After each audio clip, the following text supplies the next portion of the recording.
heißt, ich soll einfach anfangen? Okay. Wir fangen ohne was an. Ja. Jetzt. Ja, scheinbar.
Mein Jiddisch Mädele. This was Mein Jiddisch Mädele, a musical piece interpreted by Ethel Merhout and Bela Koreni. Let me give you a very warm welcome, ladies and gentlemen, to this very special evening. It's the evening of the first award ceremony for the Simon Wiesenthal-Prize. Let me welcome our host, the President of the National Council and the Chairperson of the Board of Trustees of the National Foundation, Mr. Wolfgang Sobotka. Welcome to the Ambassador of the State of Israel, Mordecai Rothgold.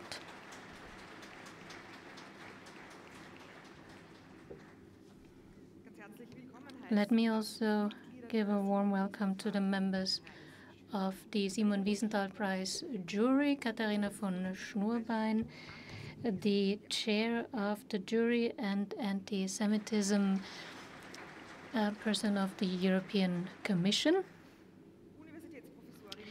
University Professor Barbara Stelzel-Marz, head of the Ludwig Boltzmann Institute in Vienna, Oskar Deutsch, president of the Jewish Community of Vienna,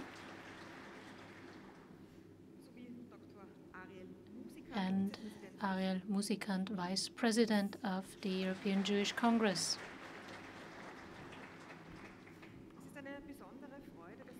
It's a particular pleasure to see that so many nominees have accepted our invitation, and I would like to welcome Karl Pfeiffer, a survivor of the Nazi terror who has managed to be here in person today. Let me also welcome Nina Foreman. She is here in the place of her grandmother Lily Ebert. She is also one of the nominees for the main award. Welcome. Let me also welcome Gerhard Roth, Emeritus Professor for Contemporary History at the University of Vienna. He will open tonight's ceremony with a short introductory speech on Simon Wiesenthal. Welcome also to the Secretary General of the National Fund of the Republic of Austria for Victims of the National Socialism, Hanna Lessing. She's also going to come up to the podium later tonight. The Simon Wiesenthal Award is awarded to persons or groups of persons in recognition for their special civil society engagement in fighting anti-Semitism or in educating the public about the Holocaust. Although I always hope that we learn from history, I fear that we cannot learn anything from history and repeat the same mistakes again. This includes our view that democracy should not immediately flex all its muscles to fight fascist groups. And it includes the fact that we fear employing justice against injustice. This is something Simon Wiesenthal said. It's a principle, this principle to have democracy fight against injustice and repression of its own history. This is something he always rigorously pursued. And therefore this prize is named after Simon Wiesenthal, the Austrian Jewish architect, publisher, author, and activist. As a survivor of the Holocaust, he made it his life's mission to track down Nazi criminals and bring them to justice. I would now like to ask Gerhard Botz to tell us something about Simon Wiesenthal as a person.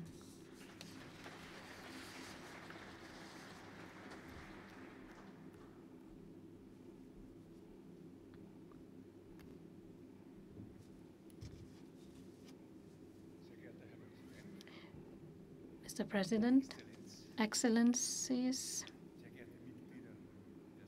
honorable members of the Simon Wiesenthal jury, nominees, ladies and gentlemen. Simon Wiesenthal was born in 1908 in Buchach, a name we have now sadly become familiar with. And he died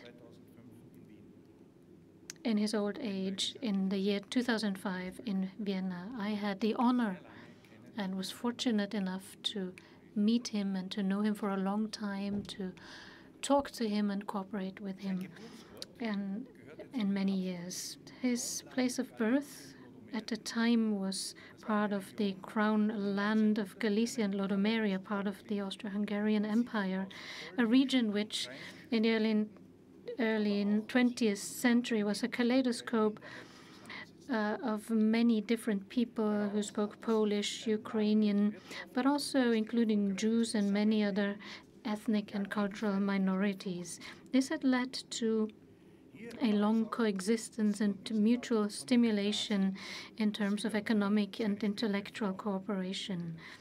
And this was the place where Simon Wiesenthal met his future wife, Seela Müller, during school time. This was, however, also a region which was also characterized by strong religious, economic, and class differences, also by national struggles, and especially Jews were victims of atrocious pogroms on many occasions. In 1914, the Great War also affected Galicia, and Simon's father died in the service of the empire. Wiesenthal's mother managed to escape with part of her family, together with tens of thousands of others, to Vienna, and she only returned after the end of the war. For the bright pupil and student of architecture, Simon, these events became something like a preschool for events for times that were yet to come and that were going to be even more dangerous. The regions that suffered the terrible consequences of these events by suffering the Stalinist and Nazi genocides that happened with the collaboration of local collaborators became real bloodlands, as the American historian Timothy Snyder would later call them. Starting from 1939, Wiesenthal had to suffer a terrible succession of stays in labor camps, prisons, ghettos, concentration camps. And this previous experience, but also his strong will and some lucky coincidences, probably helped him not to be pulled completely into this black hole of Holocaust. He managed to survive, just survive. He was almost dying when the concentration camp of Mauthausen was liberated by US troops in 1945. At the time, he weighed just about 50 kilograms. Driven by inexhaustible energy, Wiesenthal immediately pursued new tasks. He tried to help to support survivors to track down the criminals. And I quote, he said, "I don't have anyone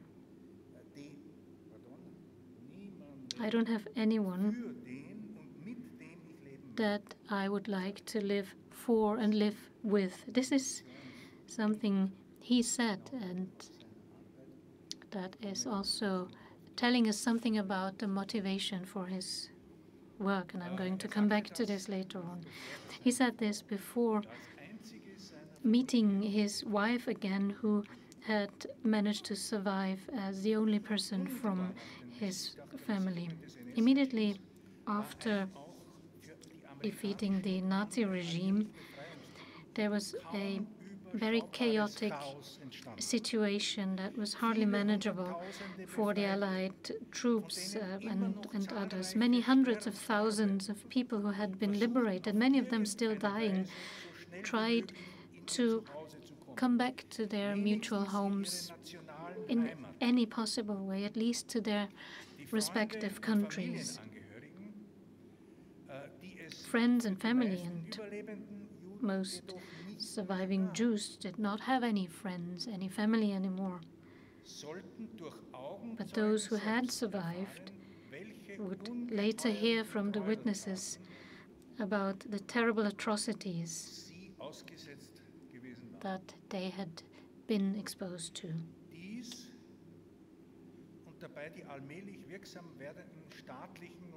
And these events and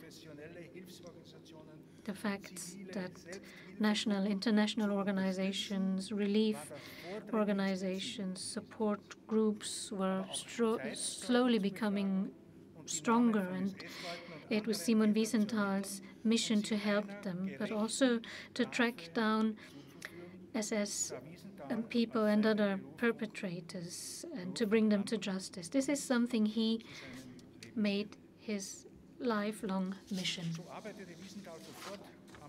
And so Wiesenthal immediately started to work with the US War Crimes Office, and in 1947, with fellow victims, he founded the Association of Jews Persecuted by the Nazi Regime in Linz in Austria. The Nuremberg trials and other war crimes trials were dealing with the millions of people murdered, including Jews and other persecuted people. But in the German-speaking public, this had not yet been fully recognized. When the United States and other allied forces started finding new priorities during the Cold War, Wiesenthal continued to work in this field. He worked on exposing Odessa and other secret organizations that helped former Nazi leaders escape. And this was also the start of his search for a certain Adolf Eichmann and later other war criminals. And his was a significant contribution in tracking down these people. He was sometimes referred to rather pejoratively as the Eichmann hunter, but he became more well-known also on an international level. And the association he had founded and that had been disbanded 7 years before, in 1961, still during the Eichmann trial, but he managed to revive this association in the form of the Documentation Center in Vienna.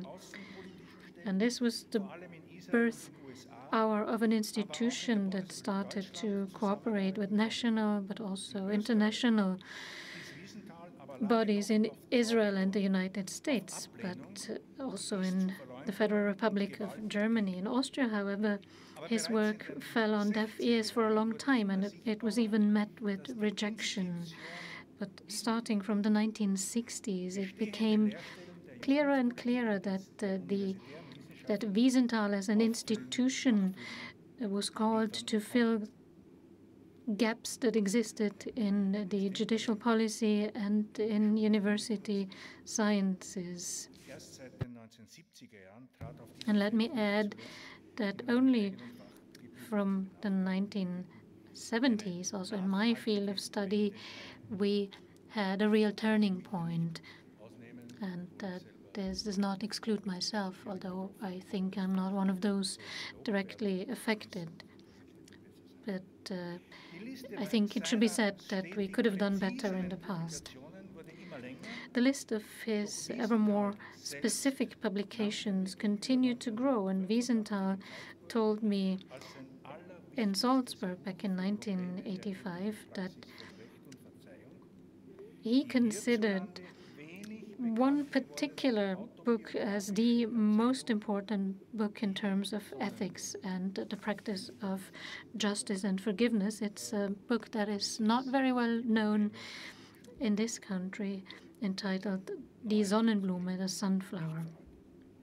It's an autobiographical work. It's more than 40 years old, but a very important piece of literature. I would like to stop here, and I would like to wish to all those who are involved in the area of scientific work, political education, social political education, I would like to wish those people the best of luck in continuing the historic legacy of Simon Wiesenthal, because I think it is clear now that Simon Wiesenthal was truly a real Austrian. He was actually an Austrian global citizen. Thank you very much.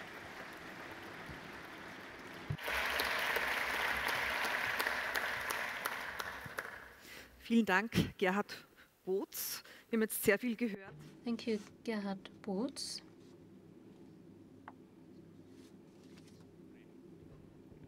Microphone, please. Unfortunately, the interpreters can only interpret if the speaker is using a microphone. There's no microphone. Weil es im Alten Testament eine Bots gibt oder eine Bots. Sie sind natürlich freigesprochen, aber es ist zum ersten Mal, dass mir das passiert. Ist nicht ganz zum ersten Mal, aber entschuldigen Sie dieses Extempore. Also Bots. Bots. Alles klar. So we hear that this is about how to pronounce Mr. Botz's name correctly. It's not Bots, but Bots indeed. And Mr. Bots just wanted to explain this to the moderator. So says the moderator, thank you again, Mr. Bots, for the information about Simon Wiesenthal. And we would now like to talk about the genesis about this award. And I would like to ask Hannah Lessing and Oskar Deutsch to come up.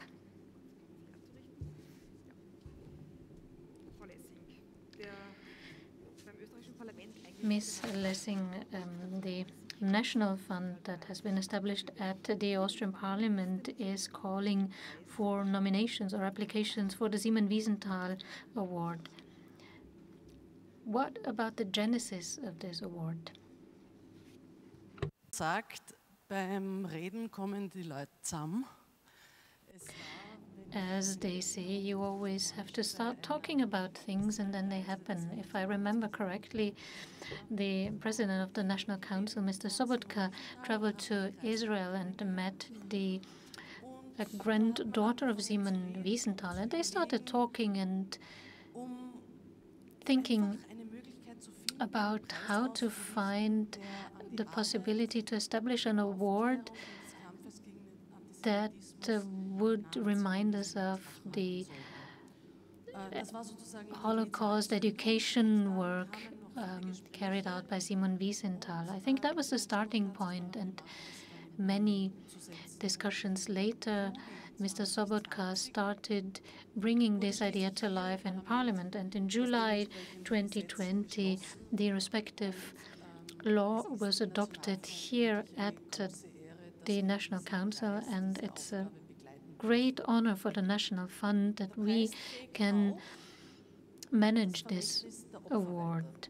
The award also helps us remember the victims, and that's at the core of our work in the National Fund. It's very important to survivors that their destiny is not forgotten about, that they are not forgotten about, and that this is also remembered for the generations to come. This is what Simon Wiesenthal stands for, a clear dedication to remembrance. What about the interest in applications or nominations also from international candidates? Well, let me give you some facts and figures. There was an enormous interest both in Austria and abroad. There was a submission period of 6 weeks, and we received a total of 284 nominations. 10 were invalid, but 274 were valid and could be considered, 175 in German, and a total of 109 in English. Of these 274 nominations or applications that were valid, about 145 came from Austria, 129 came from abroad. They were submissions coming from 4 continents and more than 30 countries. Most of them actually came from Germany, 28, 16 from Israel, 13 from the United States, even submissions from Bosnia and Herzegovina, from Poland, Switzerland, Argentina, and the United Kingdom. As regards the persons an application was submitted for. We had some groups. We also had individual persons. 60% were applications where people applied themselves for the award. And this shows that the language we used for promoting the award was very clear. It showed that people want to speak about the work they're doing. The youngest person who applied for the award is 17 years old. The oldest is 98 years old. Thank you for this information, Mr. Deutsch. You are a member of the high-level jury. What were the criteria you used to select the nominees and laureates? Well, this is not an easy job. It wasn't easy to, first of all, select the nominees and then, of course, the award winners. Of course, we had a very varied jury, and we had many people who actually were asked to contribute in their own way to finding a decision in this jury. And I have to say that every single candidate, every single association that submitted an application would have deserved to be nominated and even receive the award. Personally, as you can imagine, there were applications that were at least a page long. We had 274 applications that we had the honor to read, and I think we all learned a lot. And personally, I thought that one of the important things is to, first of all, consider whether an application concerns people that managed to reach out to a large public, or if it was about someone who was active in combating anti-Semitism for many years and still is active. That's also another criterion that was important for me. We did not always agree in the beginning, and I have to say that we then finally managed to talk about things as you should do, and then we managed to find a unanimous decision. That is good to know. You knew Simon Wiesenthal personally. What was the most impressive thing about him? Well, I was most impressed about the fact that since he was liberated from the concentration camp, he dedicated his life to tracking down the perpetrators and bringing them to justice. He really dedicated his life to this very topic. From the first minute he escaped from the Mauthausen camp or managed to be liberated, he pursued this task. And another thing many may not know, and this was very important to Simon Wiesenthal, from 1963 to 1983, for 20 years that is, he was one of the presidents in the Jewish community. And to him, what mattered was not just the fact that also young people take note of his work, that they also help him, but he was also very concerned about reviving Jewish life in Vienna. That was something that wasn't an obvious thing at the time, and today we see that his wish was actually fulfilled, and I'm very proud to be able to say that. Now, in the news, we hear on a daily basis that anti-Semitic incidents are on the rise. Haven't we learned from history? Why is this the case? Well, I think we have learned from history, but this is an ongoing process. Every generation has to make its own conclusions. It's an ongoing process of learning, and you need a lot of patience and perseverance.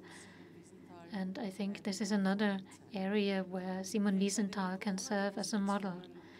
During the COVID demonstrations, the Stars of David were sometimes shown, or signs saying "Impfen macht frei," vaccination is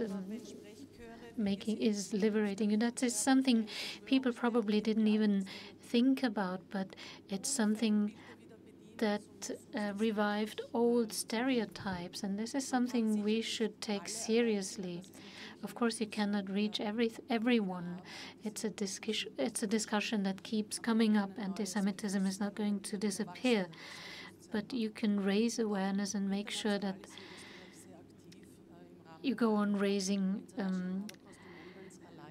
awareness. And Austria is very active in IRA, the International Holocaust Remembrance Alliance. It's important to raise awareness also with regard to how you can recognize anti-Semitism. What are the forms of anti-Semitism? Where does Holocaust denial or simplification hide sometimes? These are things we need to be able to recognize, because if you want to combat these phenomena, you have to know what they're all about. Mr. Deutsch, why are these incidents on the rise? Do you have explanations? Well, there may be many reasons, but at the end of the day, I don't really care what brings anti-Semites to their acts or why they do certain things. What's important to me is that society stands up against this. And it's not enough to say that politics has to engage more. I remember that Austrian politics is very active also in pursuing a decisive strategy against anti-Semitism, but we cannot accept that this is only left to politics or to the Jewish community, to the Jews themselves, to fight this struggle against anti-Semitism. Of course, we engage in this as well, but it's also a matter for civil society.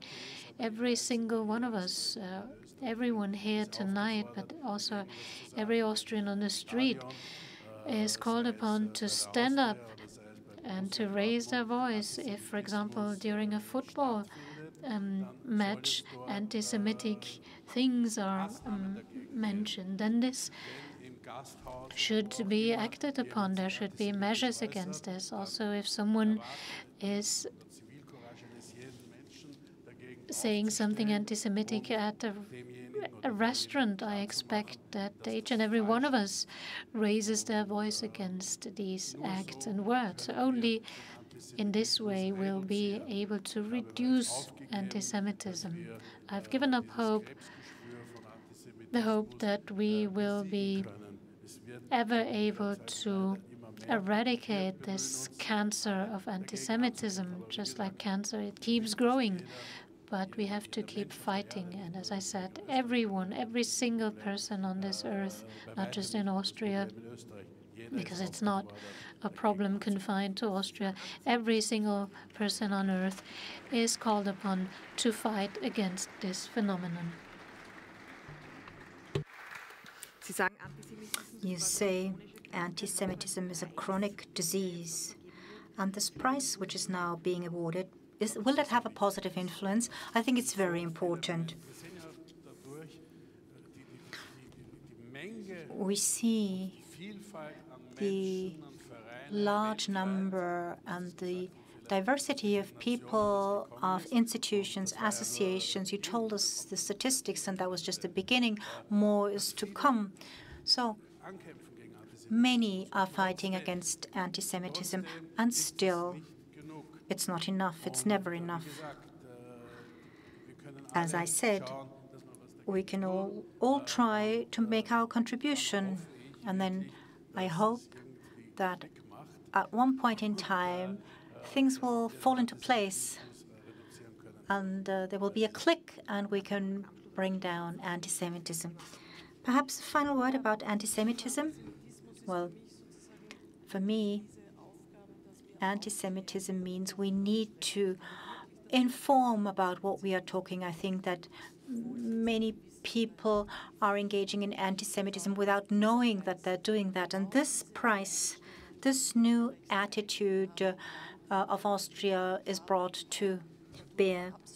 And for a long time, we failed to adopt the proper measures throughout generations. And this award now can make a change. Anti-Semitism does not stop at national borders, and this prize let me say, that is so important at the international level because it can serve as a best practice for other countries. Thank you very much.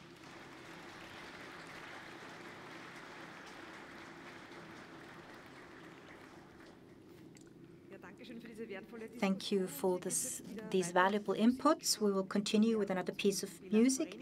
Ethel Mehrhaut and Bela Koreny, and they will be interpreting the song Eufen Pripyatchik by Mark Warszawski.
Thank you very much for this interpretation, Ethel Mehrhaut and Bela Koreny. Ladies and gentlemen, Parliament in Austria plays a very important role when we talk about the fight against anti-Semitism. The President of the National Council, Wolfgang Sobotka, is personally committed to this concern, and I'd like to ask him for his words.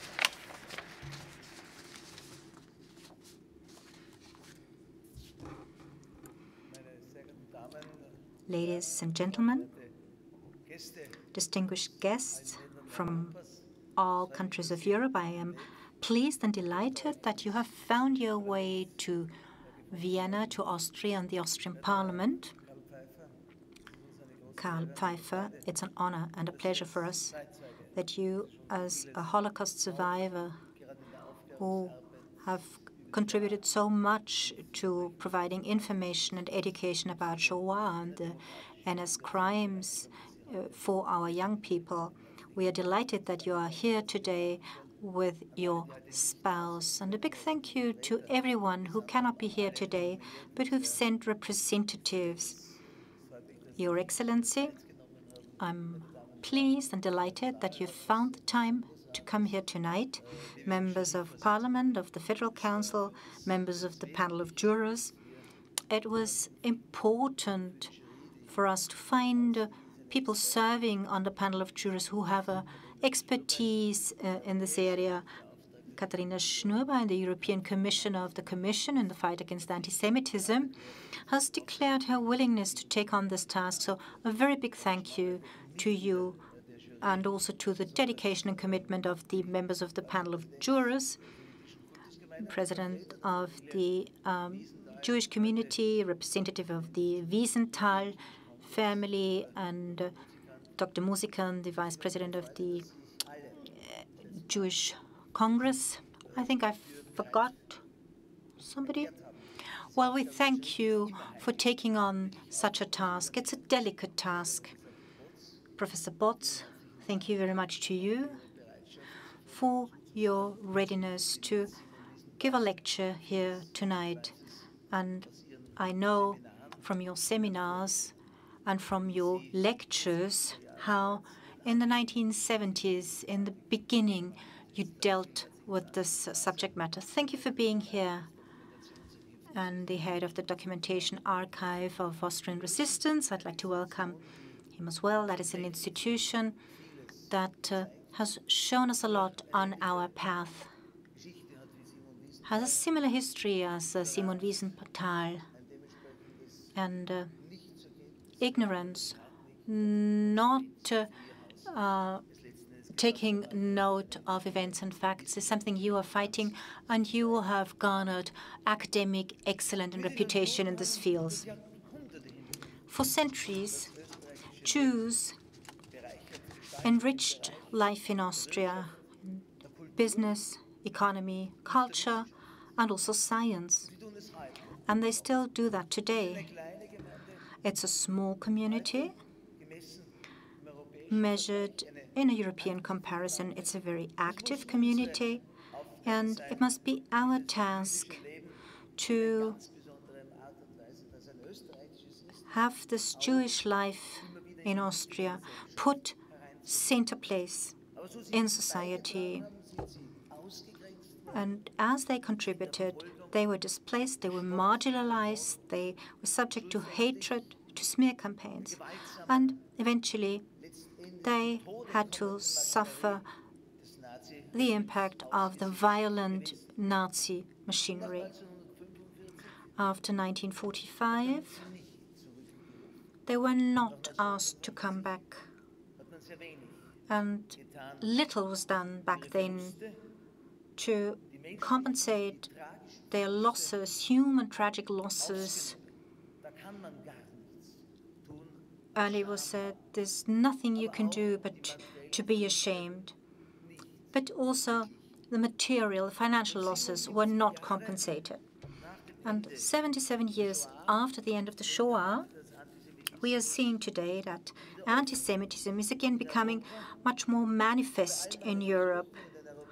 With my visits to European countries, this is something, an important part of my visits. It's not an Austrian phenomenon. It's not a European phenomenon. It's a global phenomenon, where we're seeing that anti-Semitism is becoming more daring and unfaithful in gaining prominence. I was quite impressed about the research results by Monika Staatsfriesel. I think you cannot repeat it and remember often enough because otherwise we should be having more success in fighting anti-Semitism had we applied the proper strategy. We focused on anti-Semitism coming from the fascist right-wing spectrum of politics. But no, anti-Semitism, as was described by Monika Frizzell, clearly comes from within our society, the middle of our society, and not just today, but for centuries. At the fringes, it becomes obvious and apparent. It's been with us for centuries.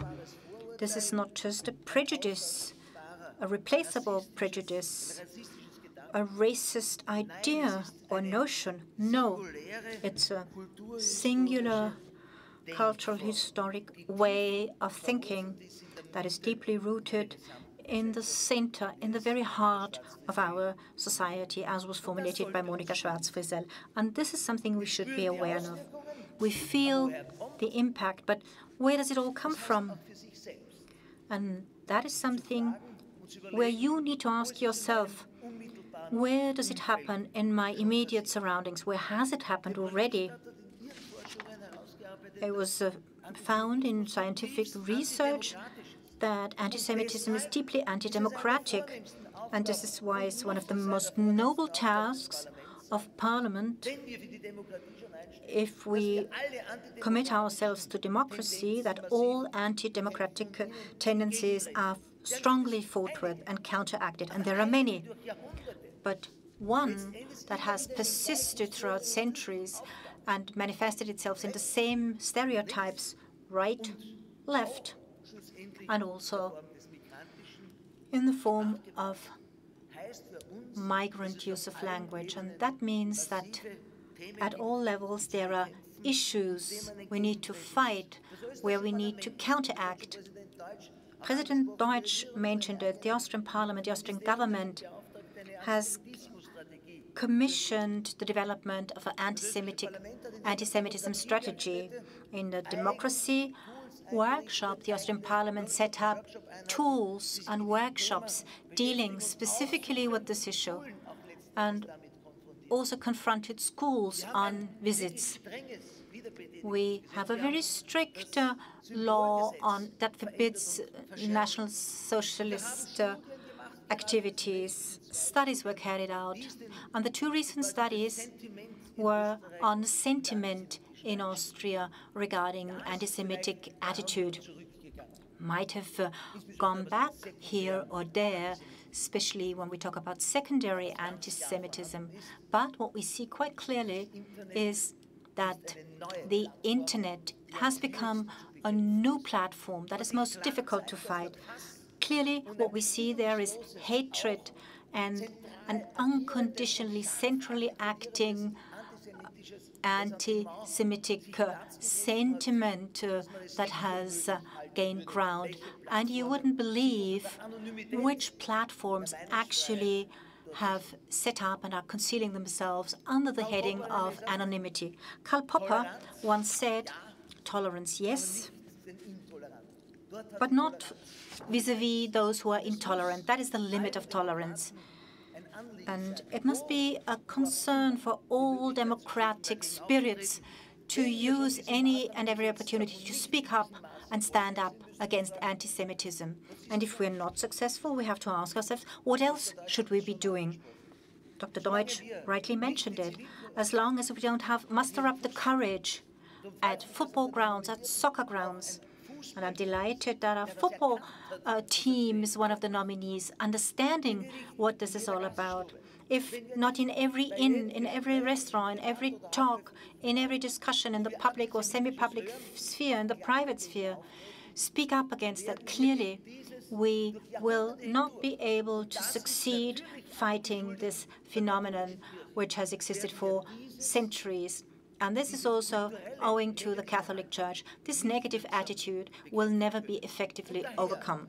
And this is why we were looking, how can we encourage civil society? And this gave birth to this prize.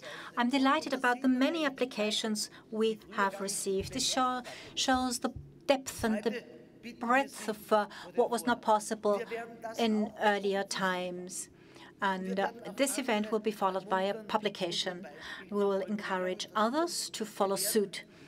And I can assure you that after today's award, we will be announcing and inviting submissions for the next award. Only if we reach out to society at its very core will we be able to positively succeed in fighting anti-Semitism in the future. Giving a name to this prize, well, who could have found a better name for this prize than naming it Simon-Wiesenthal-Prize? He was a man who was firmly convicted and persuaded in doing what he did as a life's mission, who never thought of exercising his profession as an architect, but he felt deep in his heart that justice must be our benchmark and not revenge. And he not only brought the perpetrators to justice after 2000, and there were many cases still pending and being put to justice. And we need to follow his example, to provide information, to go out and reach out, never tire to reach out to young people and inform them about what happened.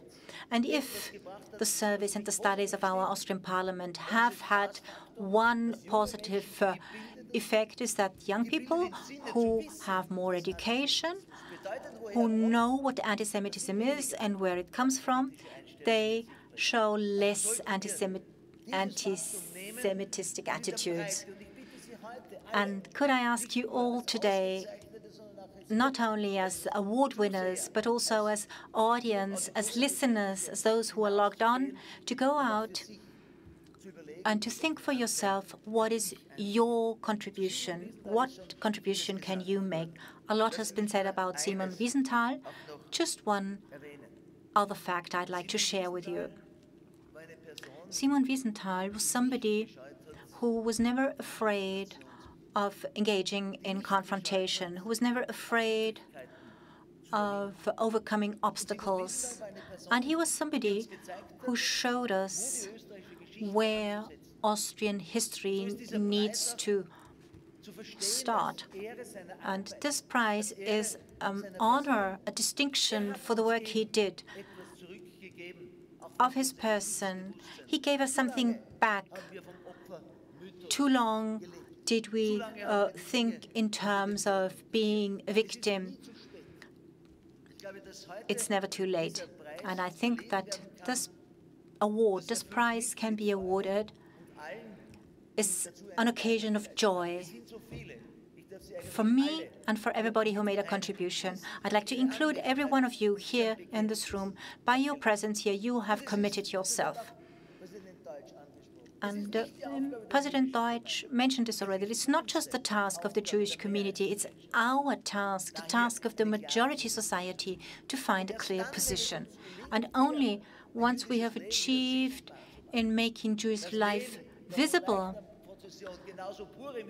and to celebrate Corpus Christi like the Purim festival, then we have achieved something. Then we can say that Austrian society has become a better one, and that is a goal we have to work towards. Thank you very much for all your submissions. It was a joy for us, and thank you to the panel of jurors.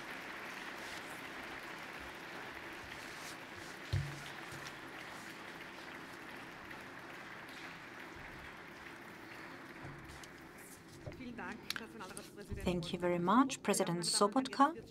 Ladies and gentlemen, we now come to one of the highlights of tonight's ceremony, the awarding of the prize. The Simon Wiesenthal Prize is endowed with 30,000 euros, and there are two categories. Civil engagement, very important in these times, against anti-Semitism, and the prize is endowed with 7,500 euros. And the second category is civil engagement for information about the Holocaust, again 7,500 euros. And then there's a main prize as a distinction for special civil engagement against anti-Semitism and or information and education about the Holocaust. And here it has been endowed with 15,000 euros. This brings us to the first category of tonight.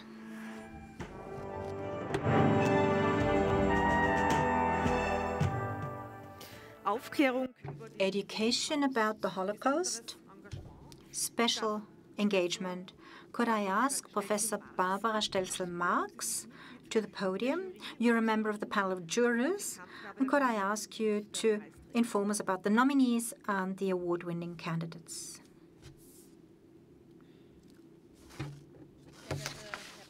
Mr. President, Your Excellencies, nominees, ladies and gentlemen, it's a special honor and pleasure for me to award the prize in this category and to announce the winner. Traces of war, of violence, of the Holocaust are sometimes invisible, but for a long period of time, throughout generations, they exist under our skin, burnt into biographies, into landscapes.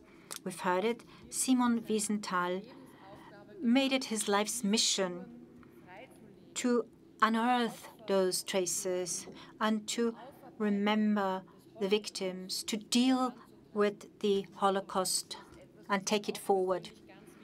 That is very important, I believe. Providing information is always defense.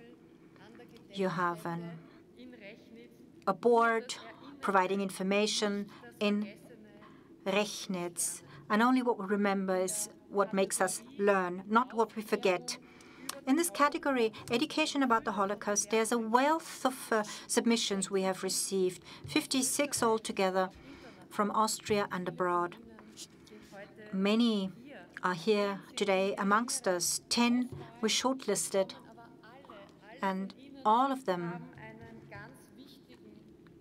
have made a significant contribution to document what has happened and to provide information and to make the Holocaust transparent for remembrance purposes.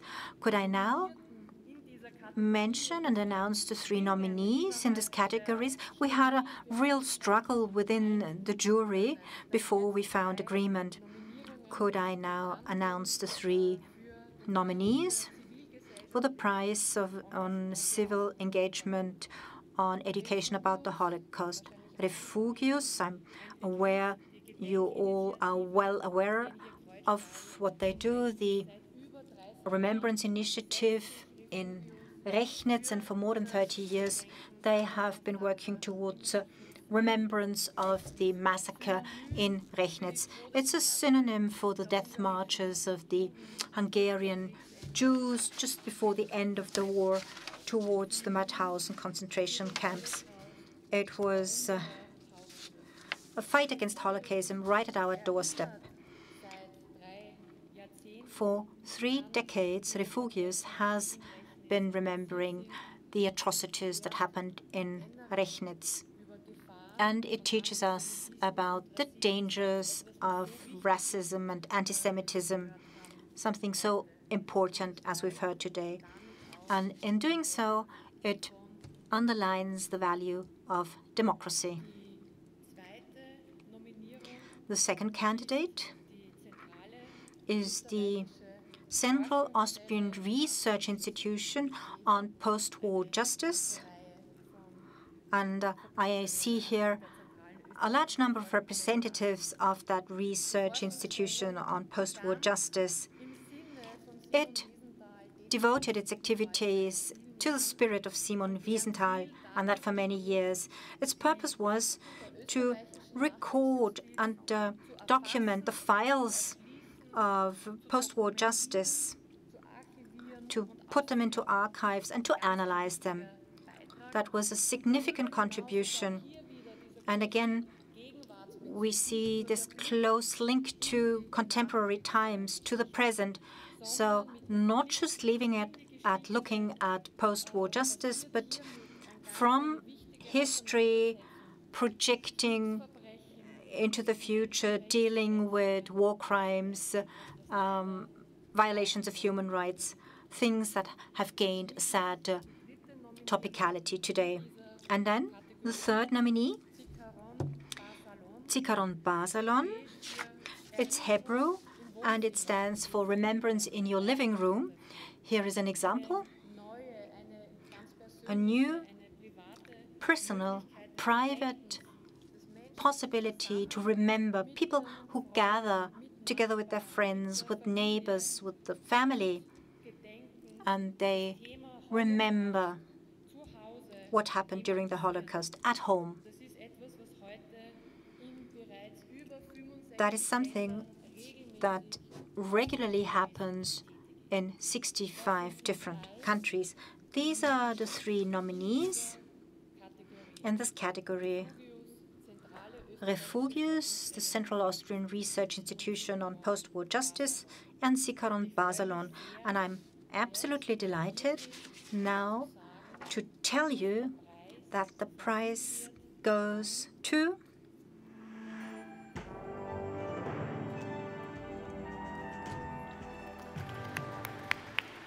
the Central Austrian Research Institution for Post-War Justice.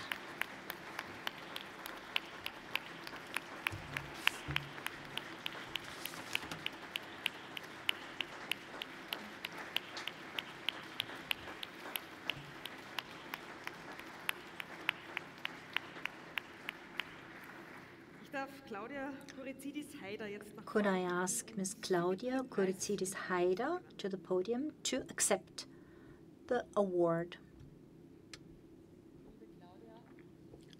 Dear Claudia, I'm pleased. This prize goes to the Central Austrian Research Institutions on Post-War Justice for your many years of work in this area, in particular in the sense and in the spirit of Simon Wiesenthal, who dealt with similar situations as you are being confronted with. So thank you very much and congratulations.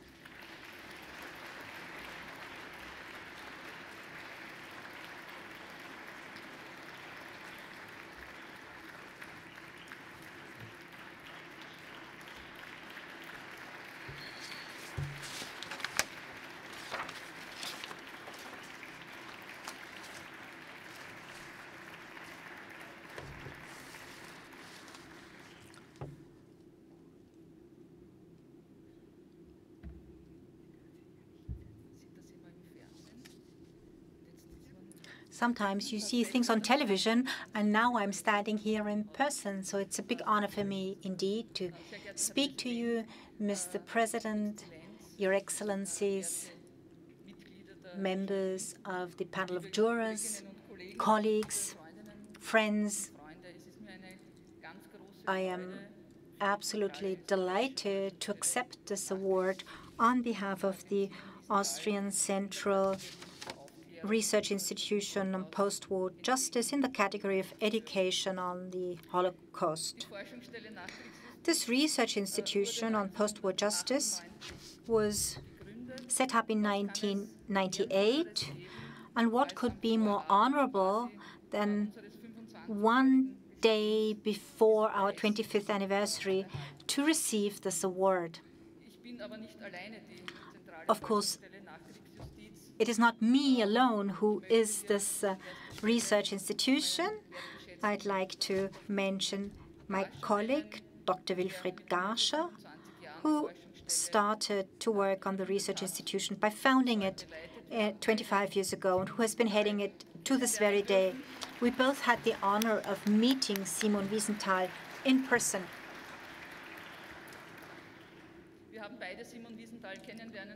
As I said, we both had the honor of meeting him, and he confirmed what we were planning, namely to set up this institution.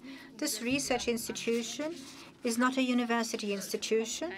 It does not receive any basic funding from the state, and this is why we are all the more grateful to the Documentation Archive of Austrian Resistance for multiple support we are getting. And I'd like to take this opportunity here to thank the scientific head, Dr. Gerhard Baumgartner, and his predecessor, Brigitte Beiler, and also Dr. Wolfgang Neugebauer for their support.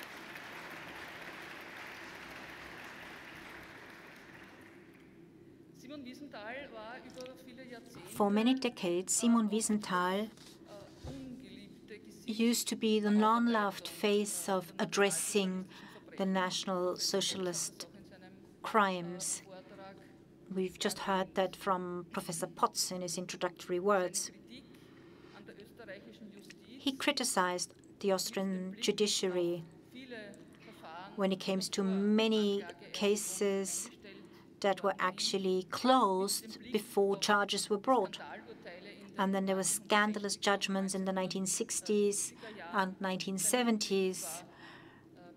His criticism was justified. The drive and momentum of the Austrian judiciary after 1945, people's tribunals, as you might all know, actually came to an end after a few years. Regardless of that, and regardless of how those cases ended, the Austrian judicial system in the decades after 1945 dealt with an immense number of documents which it produced. And these court files, these court documents, tell us a lot about crimes, about scenes of crimes, about victims, and about perpetrators. Our research institution, as was said by Barbara Stelzel-Marx,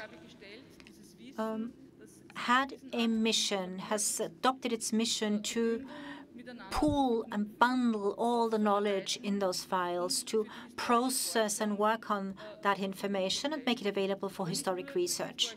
Not only for historic research, because historic research is never an end in itself in an ivory tower, but to make them accessible to a broader public. Those files are kept at the province archives and partially also with the judiciary itself.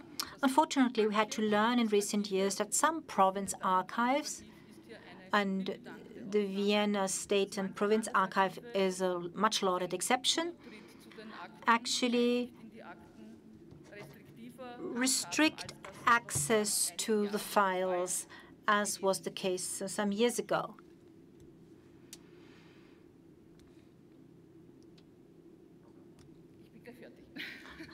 I will come to an end soon, says the speaker. I'm aware that I'm using your time, but I would like to share my concerns with you.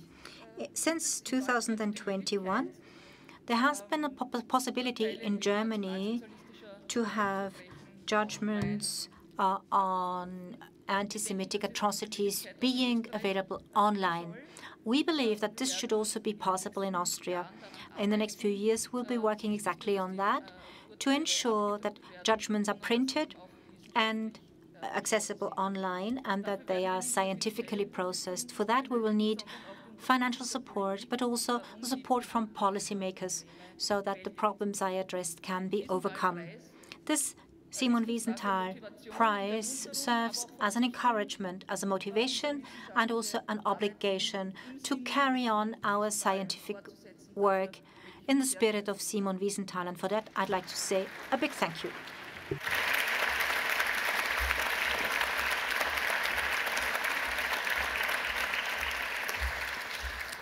Vielen herzlichen Dank. Thank you very much. So this was the awarding of the first prize. And now we're moving on to the second award category of tonight.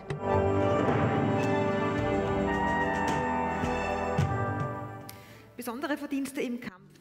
This prize is awarded in recognition for a specific contribution in the fight against anti-Semitism. I would like to ask Ariel Musikant, who was a member of the panel of jurors, to come up and present the nominees.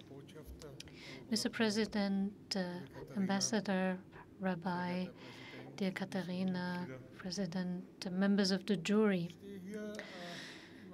I'm standing here on behalf of the Wiesenthal-Kreisberg family, which is very, very grateful to you, President Sobotka, and to the Secretary General, who stands for all those who contributed to bringing this prize to existence. If Simon were with us today, I am sure he would be very, very pleased.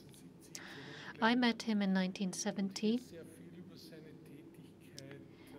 and I learned a lot about his activities in tracking down Nazi perpetrators. We heard a lot about this today, too. For us as students, he was a model, and he was also someone we would have heated discussions with. We had very heated arguments with him. We did not agree with him on many terms. And I was not very well seen sometimes with him, but I learned loads of things from him. He was someone he really admired, and after all the things he went through, all those atrocities, finding the courage, the strength to stand up again and again against these Nazi atrocities, that is quite remarkable. And I would like to use this opportunity to thank you from the bottom of my heart. Thank you to the President of the National Council. Thank you to the National Fund. And I also see Ms. von Schnurbein. I would also like to mention that many things have happened since I was a student at Vienna University. We were fighting with the neo-Nazis who said, "Die, Jew, dirty Jew." That's not that long a time ago, only some decades ago. And smear campaigns at the Jewish cemetery were something that happened every day almost. And yes, Austria has changed with respect to the country it was 40 or 50 years ago. Many things have changed in Europe. Yes, we went to Jerusalem a few days ago, and we saw the report again about anti-Semitism that confirmed that in spite of everything that is being done, numbers are exploding around the globe. And one of the areas where we have the highest increase in anti-Semitic activities is New York City. Can you imagine this? The United States of America, the Golden Medina, as we used to call it, have had the strongest rise in anti-Semitism. Everything we have done here is great. I'm mainly looking at you, Katharina. You know how much I value your work, and with the President of the National Council, we have had a chance to celebrate many a success too.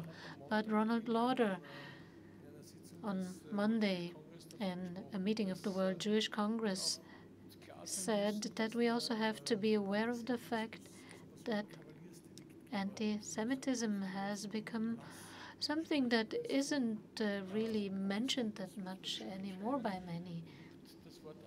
And maybe we should start talking about hatred against Jews, because when you talk about anti-Semitism, many don't even care anymore. I was told to limit my statement to 2 minutes. I'm trying to stick to that. Let me just say one more thing. It doesn't matter whom we have chosen today. I'm very, very sorry that we were not able to award 20 or 30 prizes. Maybe, Mr. President, we can do something about this in the future. We did take a unanimous decision, but it was really a very tough decision. We had many great applications. So I have been asked to present the nominees. Dr. Andreas Kaas and Daniel Löcher for their work at Borussia Dortmund. We had the pleasure and the honor to meet them 2 weeks ago in Jerusalem and to tell them even at that occasion how much we value their work, especially for football fans, the people you are targeting. This is an area that's very important for us because this touches the core of society. Doing it at university is one thing, but what you have been doing is just fantastic. I think this is a great example for many others, and we cannot thank you enough for this.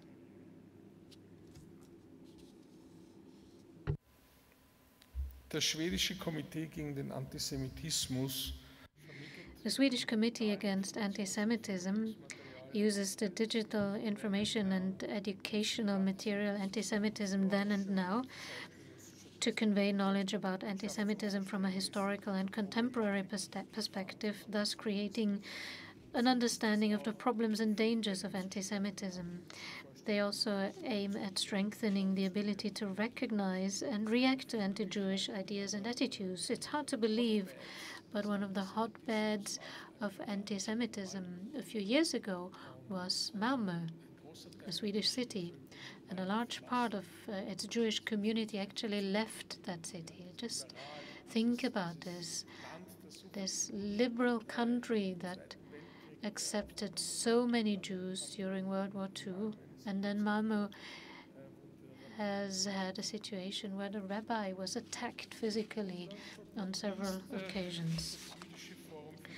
Last but not least, the Jewish Forum for Democracy and Against Anti-Semitism. It was founded in 1928 by Levi Salomon with the support of Lala Süskind and the Jewish community of Berlin. This forum aims to strengthen democratic processes and promote interreligious and intercultural exchange, and to help those persecuted on political, racist, and religious grounds.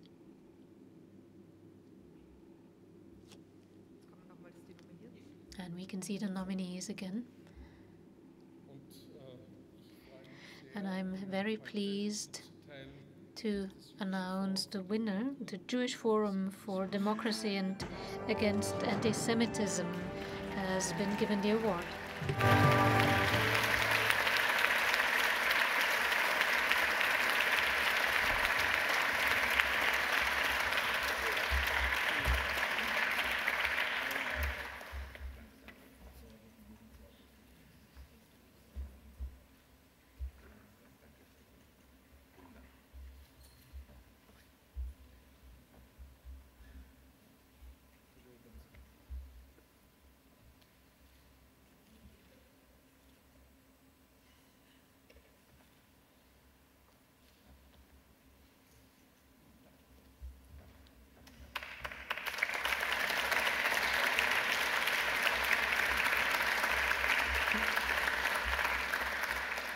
Bitte sehr, Herr Salomon.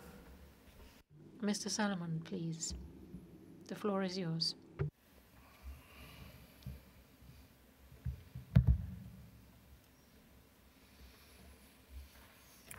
Herr Sobotka.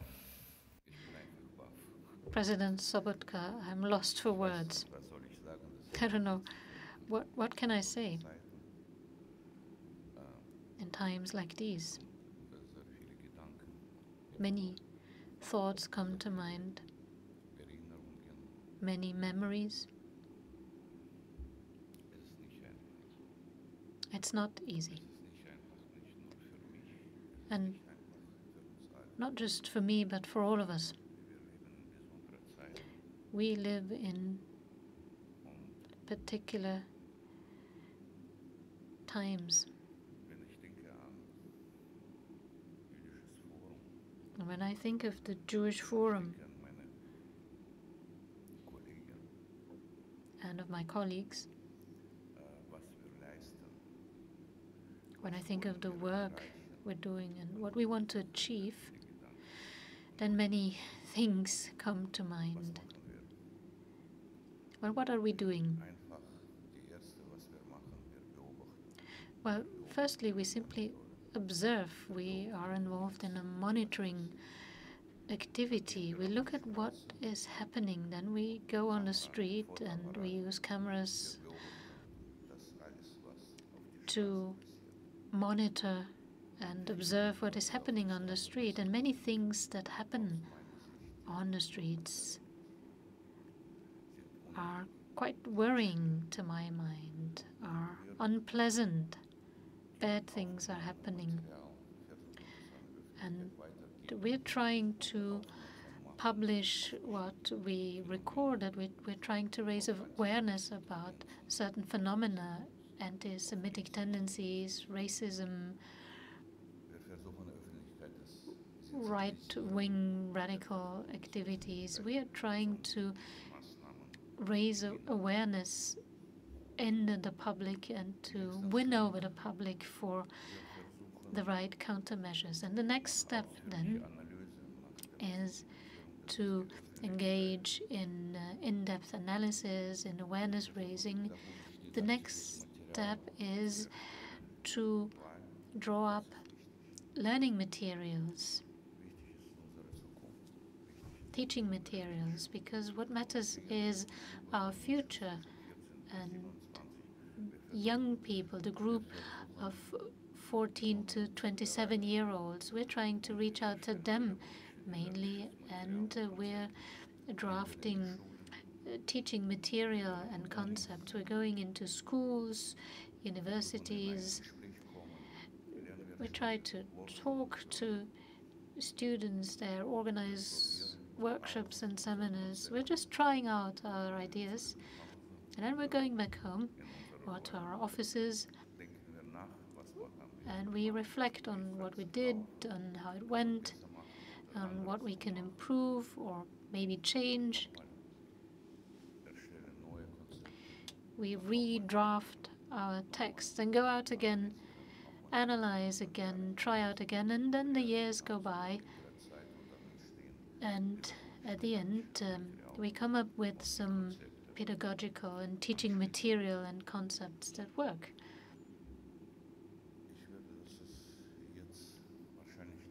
Now, I probably shouldn't talk for too long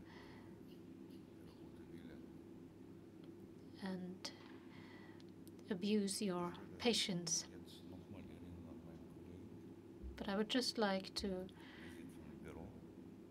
mention my colleagues who are back at home in our offices, and they are watching the ceremony.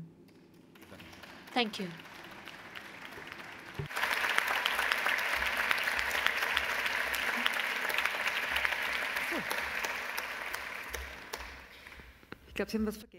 I think you forgot something.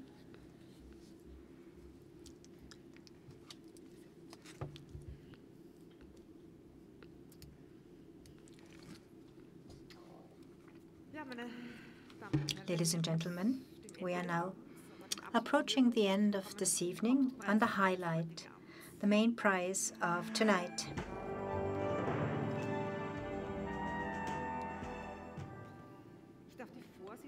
Could I ask the chairperson of the member of the jurors, Katharina von Schnurbein, to announce the winners? Thank you very much, Mr. President, Your Excellencies, ladies and gentlemen, Mr. Pfeiffer, on behalf of all Holocaust survivors, nominees, and award winners. It's an honor for me as the chairwoman of the jury to award the main prize of the Simon Wiesenthal Award.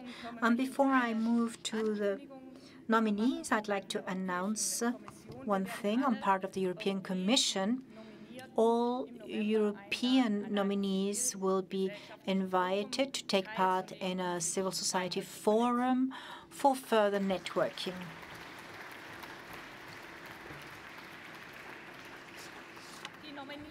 The nominees for the main prize come from 4 countries: the UK, Israel, Austria, and Italy. And in various different ways, as Holocaust survivors, they have put their life to the service of the Shoah. First of all, Lili Ebert. She is 97 years. She survived the Shoah. She was born in Hungary at the age of 20. She was deported by the Nazis and their collaborators to Auschwitz. She and two of her sisters survived the atrocities. She wore a golden amulet which she hid in her shoes and later wore. And since she was liberated, she has been wearing this as a sign of her survival. She's also wearing it because it's the only thing left to her from her childhood. Since the 1980s, she's been active as a witness of the times.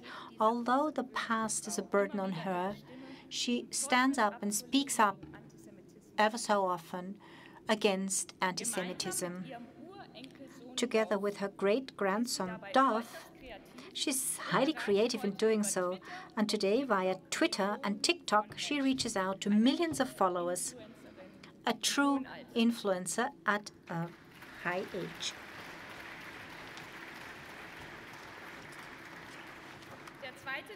The second nominee is Zvi Nigal. He was born in 1923 in Vienna. At the age of 16, he fled to Palestine, and where he fought in the British Army against Nazi Germany. His father was murdered in the Holocaust.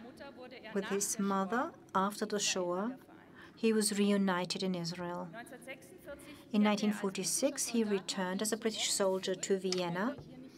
However, he didn't want to stay here. He joined the Haganah, and in 1948, he fought the Israeli War of Independence. Since his retirement, he has lectured as a contemporary witness to an average of 1,500 school children each year in Germany and in Austria, and since 2018 also at his own former secondary school in Vienna. The third nominee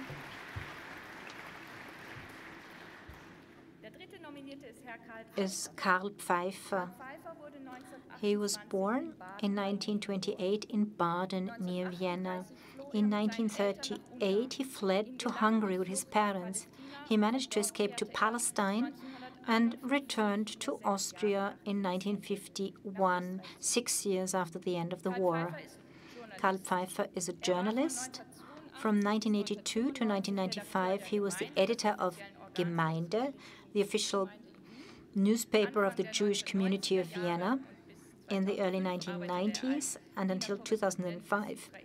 He worked as the Vienna correspondent for the Israeli radio and is until today a freelance journalist. The anti-fascist Searchlight magazine and the Magalil Internet magazine.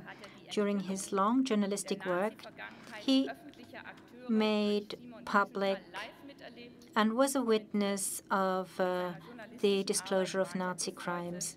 In his journalistic work, he has been warning against anti-Semitism and hatred of Jewish persons.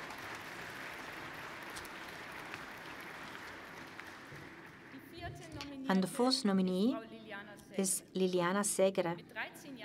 At the age of 13, in January 1944, she was deported in a train of Binario 21, platform 21 at the Milan train station. Having arrived at Auschwitz, she was separated from her father Alberto. She never saw him again. Of the 776 Italian children who were in those camps, only 25 survived. She's 91 today, and to this very day, she has been active as a contemporary witness on television, in theaters, and in school, telling people what happens if hatred eats up your hearts. She has become a symbol and one of the most important moral authorities in Italy. She's been a senator for a lifetime, the president of the Special Committee Against Intolerance, Racism and Anti-Semitism, and a member of the Parliamentary Committee on Children and Adolescents. Communicating with children and young persons is something that is very close to her heart.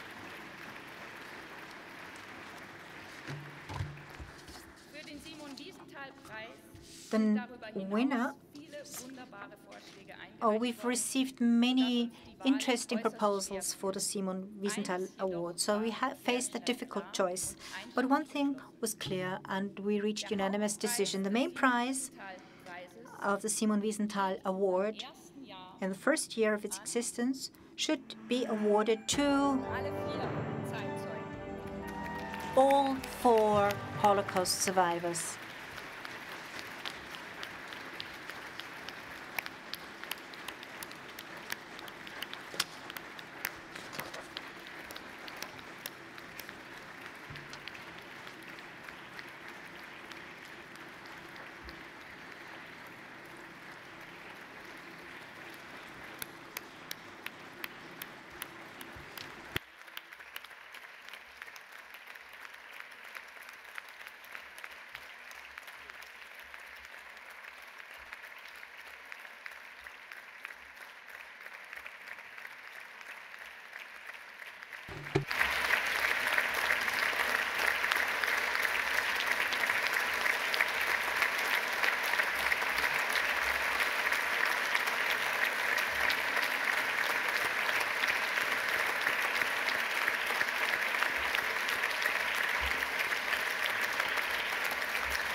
Sehr geehrter Herr Präsident, The President, Exzellenz, Excellency, sehr geehrte Damen und Herren, ladies and gentlemen, im Namen on aller behalf of Preisträger all bedanke ich prize mich winners, ganz herzlich award winners, I'd like to thank you most cordially for this honorable prize. Ehefrau Dagmar, My wife, Dagmar, who has been at my side for 33 years, who supported and encouraged me, owes my particular thanks and gratitude. Without her, I would not be standing here tonight.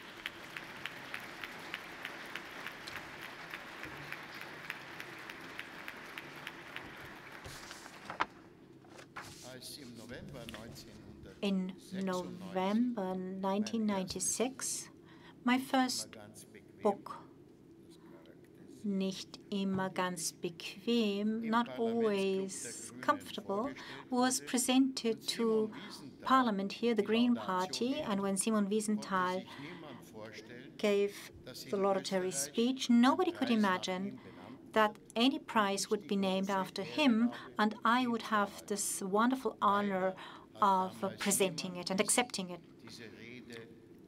Unfortunately, nobody recorded that speech back then, but we have some pictures still. When I arrived in Austria 71 years ago, I was made welcome with a declaration, with a statement. Returnees are those who served the Wehrmacht or the SS. I was just a returnee, and I had no right to be and no entitlement to be supported by the states. So my first point of call was in Meldemannstraße in the city of Vienna. It was a hostel I shared with 49 other men. That's how I started here in Vienna. And today, this country has become a different one. The few Jews who have returned had to understand that deeply rooted hatred of the Jews, which existed long before the NS regime, had not disappeared. To be frank and honest, no party, no social force in this country can claim to have fought anti-Semitism in all its facets after 1945.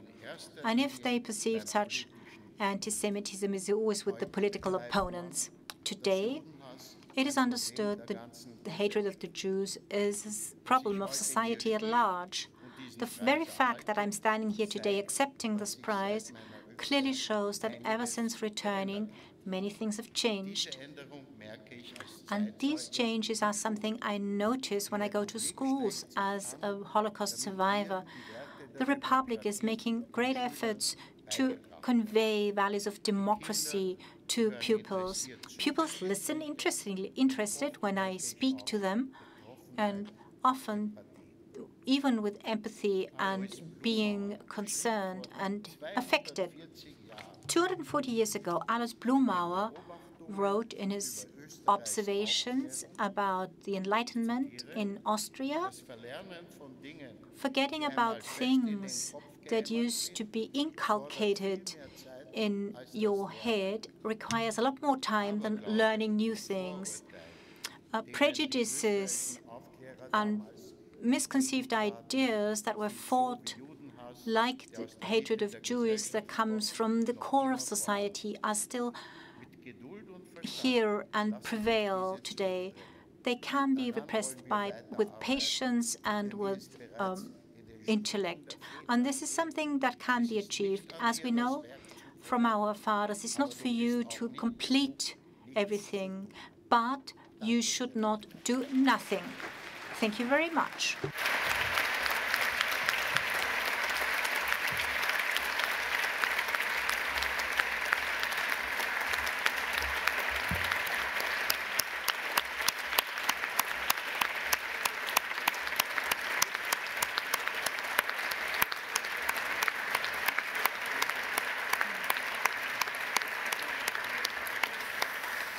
Vielen Dank, Karl Pfeiffer. Thank you very much, Karl Pfeiffer. And we have a small surprise for you, Ms. von Schnurbein.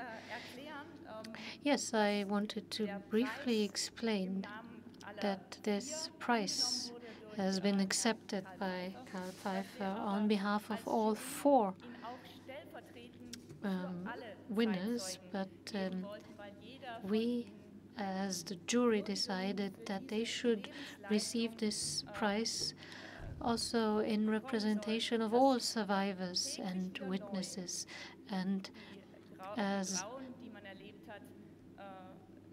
a recognition for the fact that they talk about the atrocities they had to go through to prevent hatred and anti-Semitism in the future. We have prepared a video message about all four prize winners and nominees.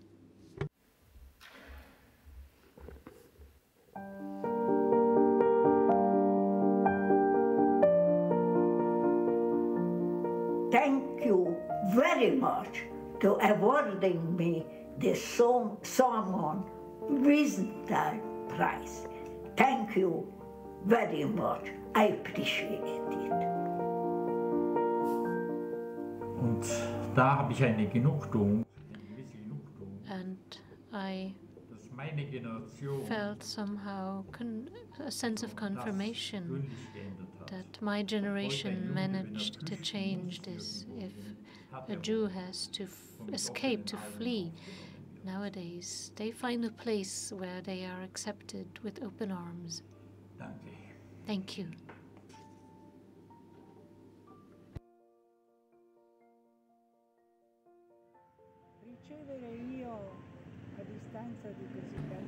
The fact that I now receive the Simon Wiesenthal Prize after so many years moves me, it makes me proud, and it reminds me of a past that I cannot escape in any moment of my life.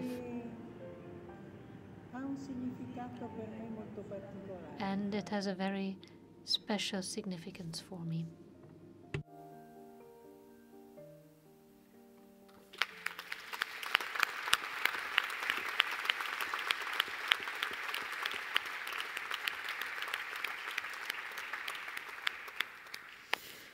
Meine Damen und Herren, das war Ladies and gentlemen, this was the award ceremony for the Simon Wiesenthal Prize 2021, and I have good news for you. As of tomorrow, you can enter your submissions for the 2022 prize. You will find all relevant information on the website, the Simon-Wiesenthal-Prize website.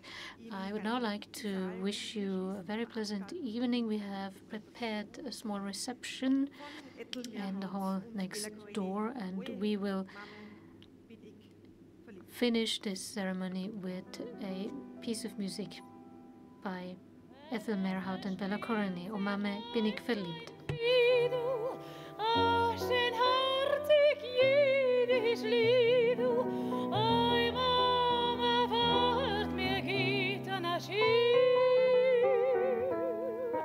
Mit seine schöne schwarze Augen hat dann mir zugezeigen, oi Mama, wollen geht es mir.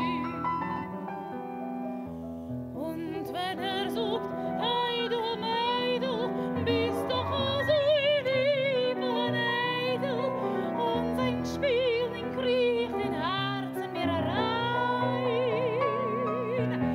Will sich tanzen, will sich singen, oi gewaltig wird zerspringen, und ihm oi kann ich mehr nicht sein.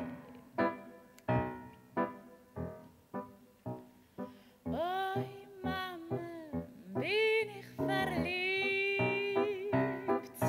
Oi Mama, bin ich verliebt. A kleines Mergigel, Mama, getreue Lieb, bin noch im Sinn. Ich weine lachen, weiß nicht, Mama, welche Welt ich bin. Oi Mama, bin ich verliebt. Oi Mama, bin ich verliebt. Ich will die ganze Welt herumgehen, aber jetzt zugedrückt zu sich. Oi, oi, Mama, bin ich verliebt. Oi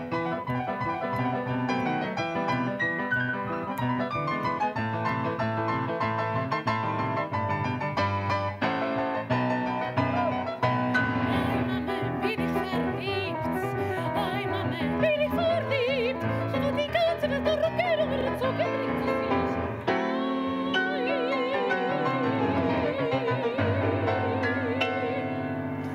Oi Mama, bin ich verliebt.